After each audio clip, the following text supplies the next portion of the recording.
ఉత్తరం దక్షిణం అని డివైడ్ చేసే దొంగ నాయకుల మాటలు నమ్మి నార్త్ వాళ్ళని తిట్టే వాళ్ళకి ఈ రోజున అర్థం కావాలి. వందల సంవత్సరాలుగా దురాక్రాంతుల దారులకు ఎదురుయింది వాళ్ళే.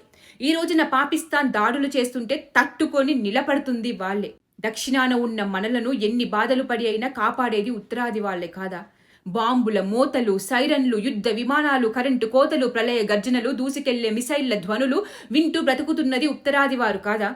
దక్షిణాదిన మనం హాయిగా రాత్రి పడుకొని తెల్లవారి లేస్తున్నాం. జమ్మూ నుండి గుజరాత్ దాకా బాంబుల మోతలు వింటున్నది ఉత్తర భారతమే. మనకు ఉత్తర భారతం ఒక కవచం. ఆ కవచాన్ని అవమానిద్దామా? ఆలోచించండి. సౌత్లో ఉన్న రాష్ట్రాలు ఇది ఎప్పటికీ మరిచిపోవద్దు. మన శరీరంలో చెయ్యి పని చేయకపోయినా, కాలు పని చేయకపోయినా, అలసిపోయినా శరీరం పడిపోతుంది. అలాగే దేశం కూడా. ప్రతి ఒక్కరూ అక్కడ కాపలా కాస్తున్న అన్నల కోసం, మన కోసం పోరాడుతున్న వాళ్ళ కోసం ప్రార్థిద్దాం.